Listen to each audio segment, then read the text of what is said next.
and welcome back to Let's Play Ninja Gaiden Black. As you may have noticed, we have a change of attire for this part. I figured as we progress through the game, I could change up Ryu's costumes periodically. First one we're going with is the Fiend Ryu costume, since it is my least favorite costume. I don't think it's particularly good looking. And we will rotate probably every couple chapters, and then we'll wrap right back around to the Black Falcon. Unfortunately, that is not an option I have for Sigma, where your costume is locked in for the entire game. Very frustrating with Rachel, because I picked a terrible costume for her, in terms of statistics, I mean. Going into the next area, we're going to equip our Windmill Shuriken, as well as the Dragon Sword. Dragon Sword affords me a lot of safety with the Zuna Drop, and we're going to be getting in some pretty tough fights, so going to want that for sure.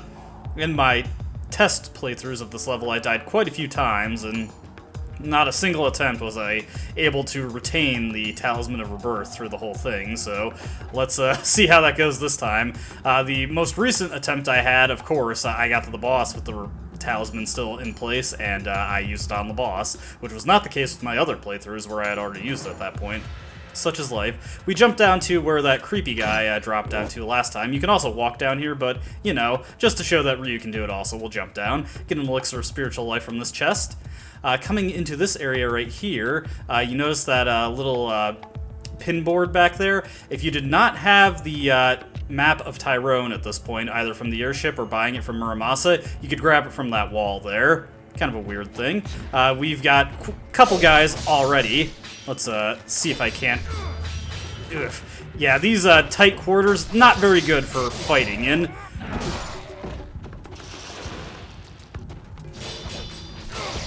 Yeah, let's just take that guy down. Coming down here, we got a chest here with Life of the Gods. Very handy. We've got some more guys around this corner, so be careful. That was not blue essence, but I totally whiffed anyway. Let's just keep doing the Azuna drop. Like I said, fighting in these really tight quarters, oof, not so good.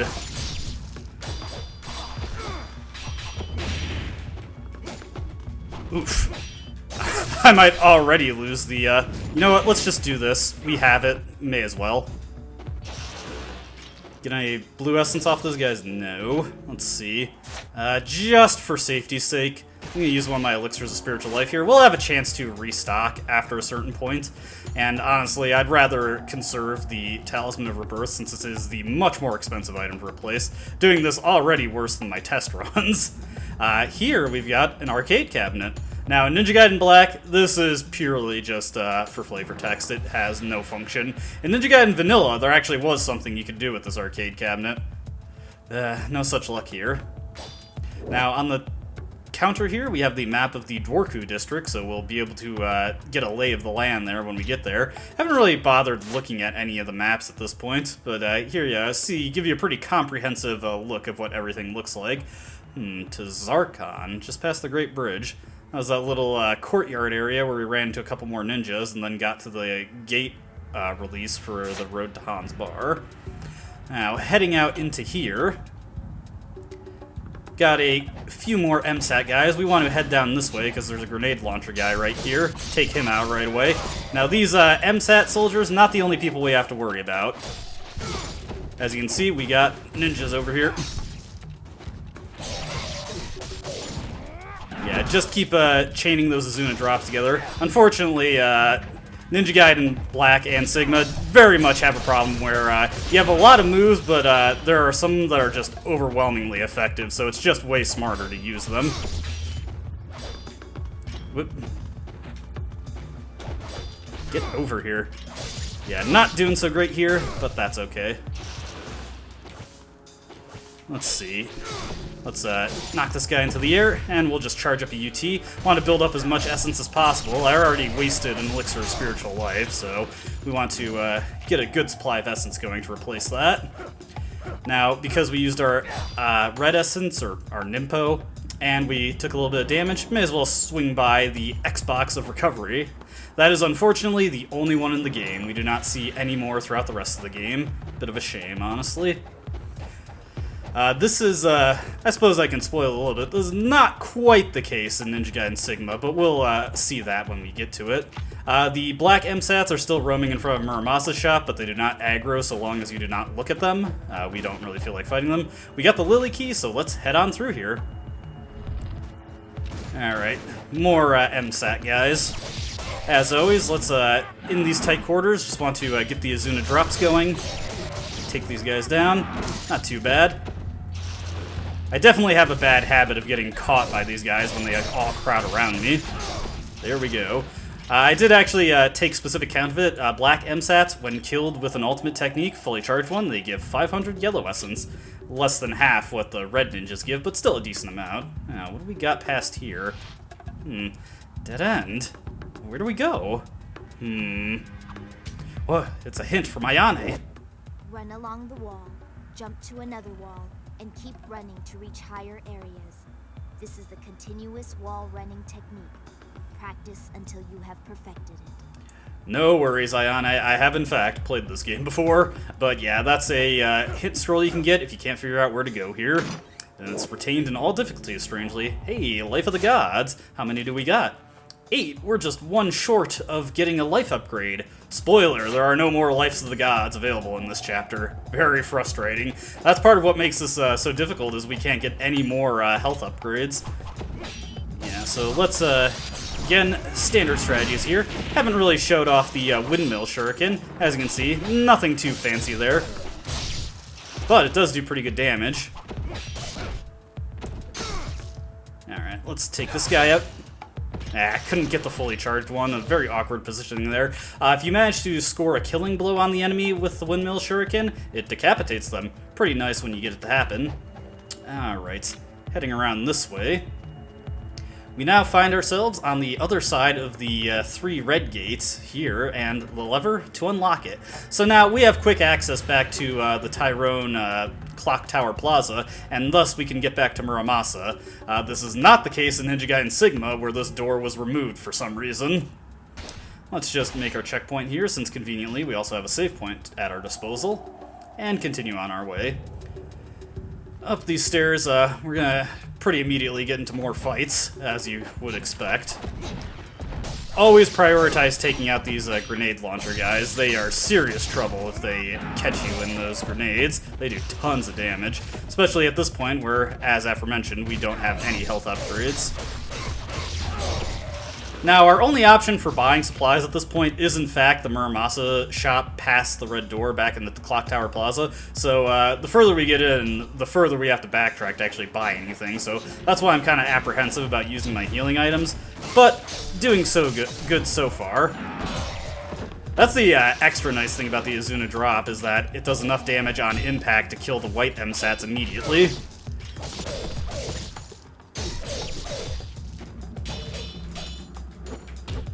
Not going as I'd hope. I'm trying to kill this guy with standard attacks, see if he gets blue essence. No, every time I want it, they never drop it. Oh well.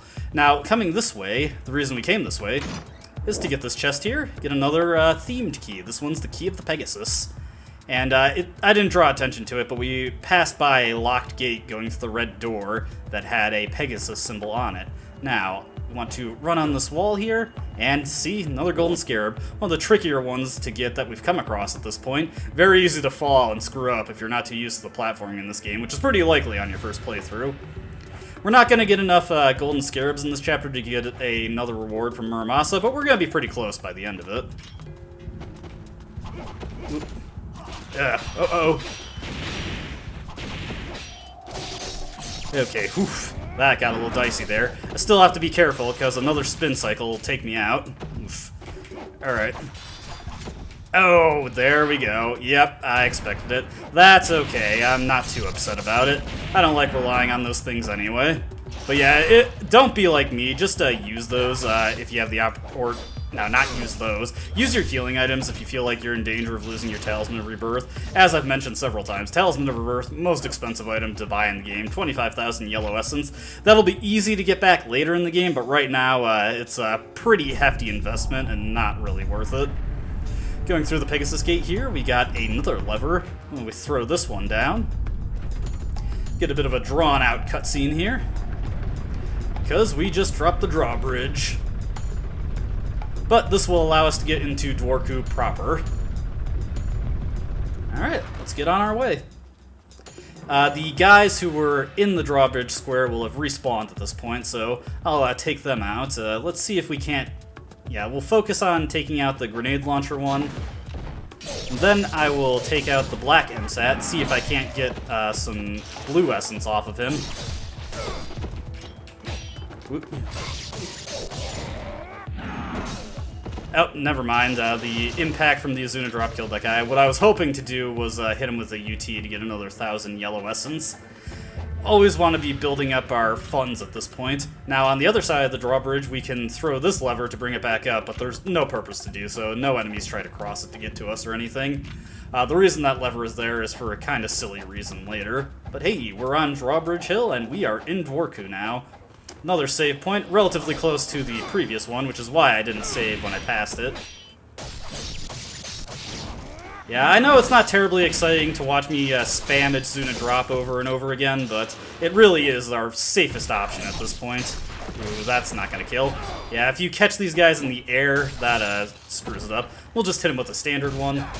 Still get triple essence from him, that's 450 right there, almost as much as black MSAT slain with the UT. Alright, get another golden scarab here. Now this save point, it's worth mentioning, the red ninjas that surround it, they respawn when you load in. So whenever you load in from the save point, be ready to be attacked, because it will happen, and if you're not expecting it, some very cheap damage you'll take right out of the gate after you just loaded your file. Especially bad if you're on death's door. Now you notice that the path there split into two separate directions. Left path has nothing on it, and we'll be going that way later anyway, so it doesn't really matter. The right path, on the other hand, has our next golden scarab that brings us up to 9 altogether. And a chest with a potion. Puts us at 4, which is pretty good. We're getting close to the boss fight at this point, and having 4 potions will be pretty handy. So now at this point, I want to switch to the Lunar. It'll be handy in a couple upcoming fights. We will be switching back to the Dragon Sword after a point, but that will be at a very specific section. Okay, let's take this guy out. Yeah.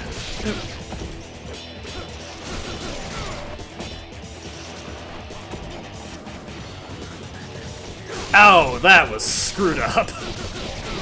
Okay, let's see if I can't get a blue essence off of that guy. Yes! That takes that guy out. Let's just yuck this guy against the wall.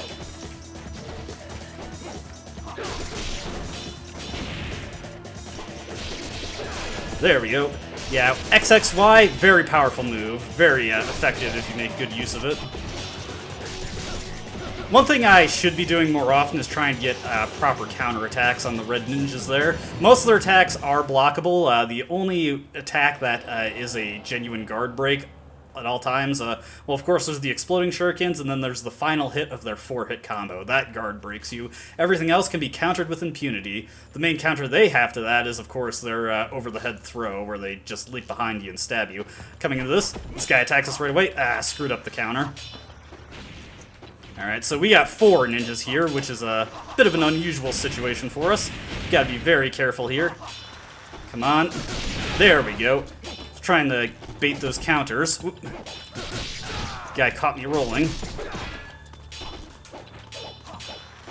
Yeah, counter timing, bit weird, a bit finicky to actually get.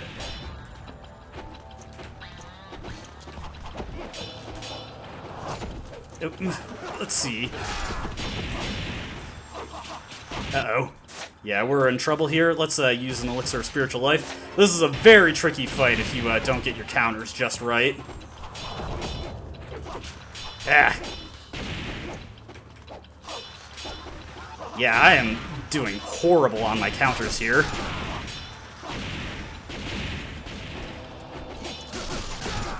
Okay. Oh, no! Ah! It happens, it happens. Alright, I'll cut back to this fight again. Hopefully I get it right.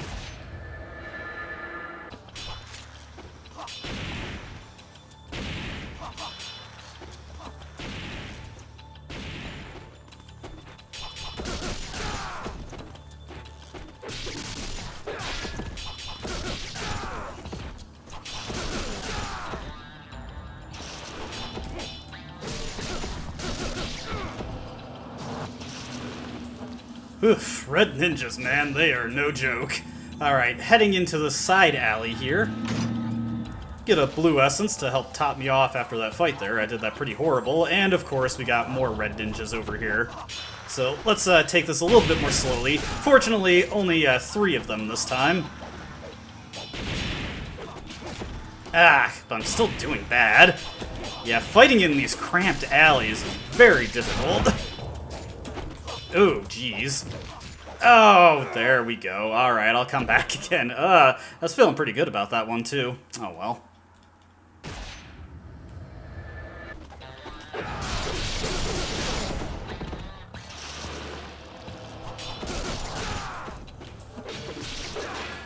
Alright, that takes care of that.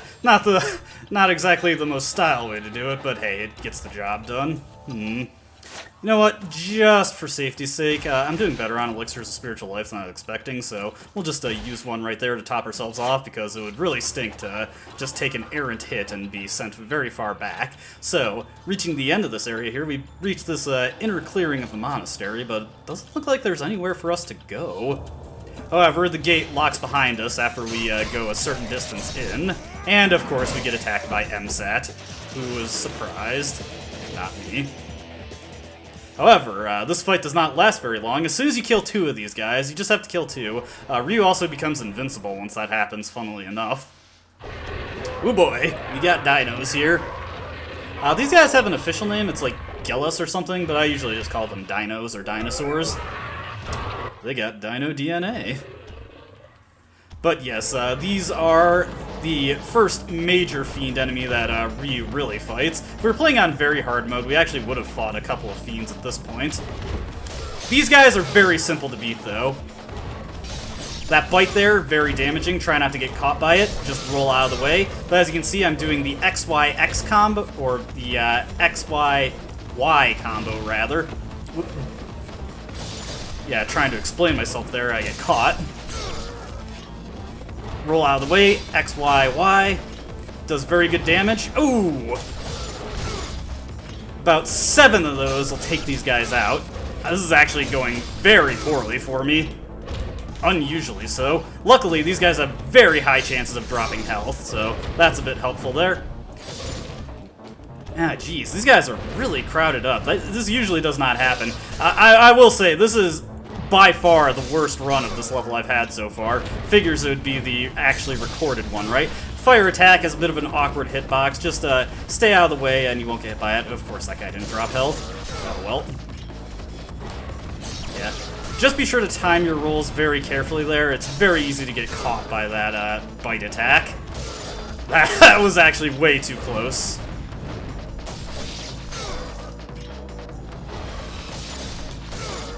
Man, this guy is more resilient than I was expecting. There we go. Not bad. So what exactly are you? You're much more powerful than just a human. My strength comes from training, not from some curse in my blood. Are you so sure of that? I was convinced once that my blood was pure, but then I saw what my pure blood was capable of. I watched as my twin sister was cursed and twisted into a greater fiend. Now I know the path I walk is narrow. Dworku. He led her down the path of evil, and she succumbed. Fiends are pitiful beings, destined to live forever, slaves to the forces of evil. And there's only one way to release them. To kill them. That's why I became a hunter. To kill my sister. To kill Alma. Beneath this monastery, there is...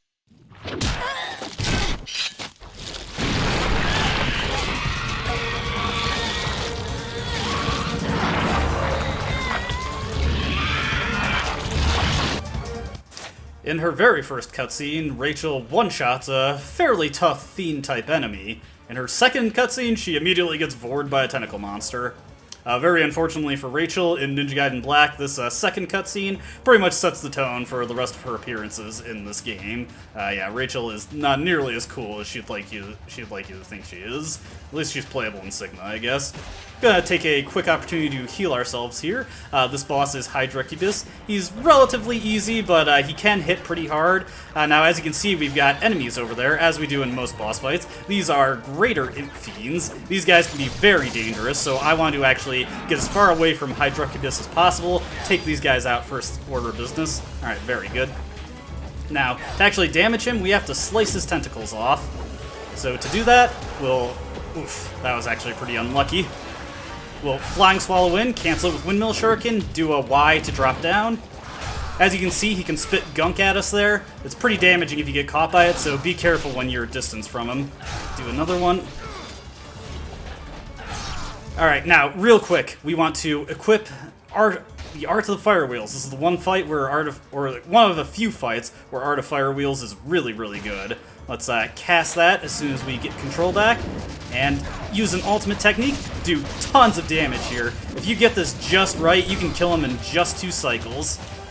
We'll see if I can actually manage that. Alright, got more imps coming in, so we want to focus on taking these guys out. Oof!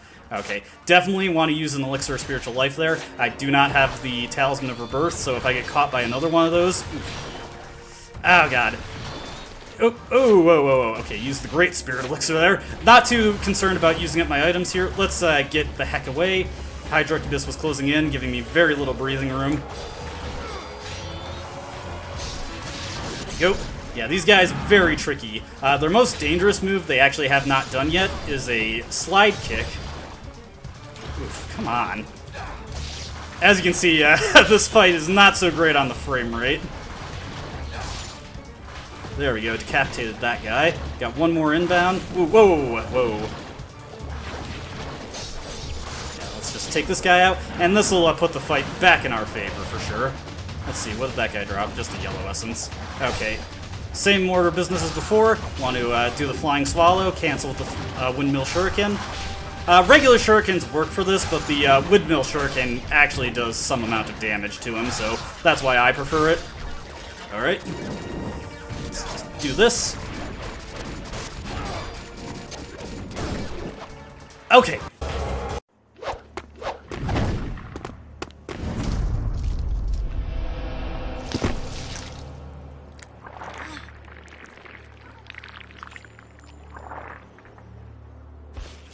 Was that a fiend as well?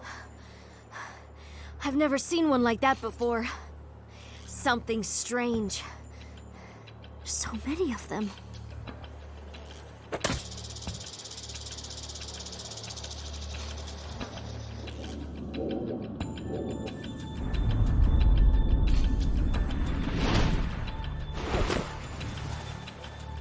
Ayane. Running errands for Mirai again, I see. The boldness of the fiends is the work of the Dark Dragon. It is a cursed blade, bestowing an unfathomable strength on those wicked enough to wield it. As we speak, its power is growing. That would explain the stirring in my blood.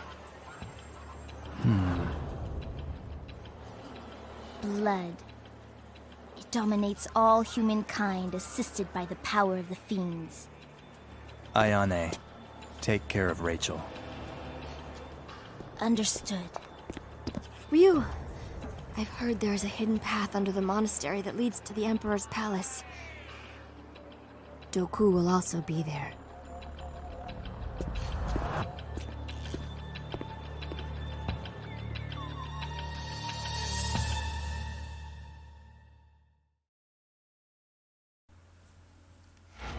Alright, a bit of information that we gleaned from those cutscenes. Just a fun fact to start. In Ninja Gaiden Vanilla, that cutscene is the only proper speaking appearance Ayane has with her usual voice actor. Rachel, at the end, gave us our goal here. Get underneath the monastery and we should be able to find a path to the Imperial Palace, where Dworku should be, as well as the Dark Dragon Blade. Finally, we got the name of the creepy guy from the end of the last chapter. He is Gamov, and he is working under an equally creepy individual. That is the Dark Disciple. Who the Dark Disciple is kind of vague in the context of the story. Many people mistakenly believe him to be the Emperor of the Vigor Empire. That is not the case. He is actually completely unaffiliated with Vigor, and ditto for, well, okay, Gamov is actually a double agent. But it's pretty complex, and it's not very well explained. Hopefully I'll be able to clear it up when it becomes more relevant. And, of course, once again, we get Head Ninja. Heading into Chapter 6, however, one thing I'm going to state right here is that after this video, we will actually be returning right away to do Chapter 6 in Ninja Gaiden Black. This is because in Sigma, the differences between Chapters 5, Chapter 6, and Chapter 7, really, they are very negligible compared to how they play out in Ninja Gaiden Black, as very similar at this point going forward, and it's not enough to support a full video. So likely we'll be returning to Sigma once I complete Chapter 6, as there will be enough additional content that is worth going over at that point. Let's save here. I'm actually pretty glad I was able to finish the boss in one try there, did not die on it, and I got the 2-cycle that I was talking about. I was actually very worried that I was not going to get that 2-cycle there. It seemed like the fight, he was just about to get his tentacles back again. Overall, I'd say this is a decent chapter, if only for the finish, but that is where we'll leave it for now. As always, I hope you enjoyed watching, and I hope to see you next time. Until then, goodbye.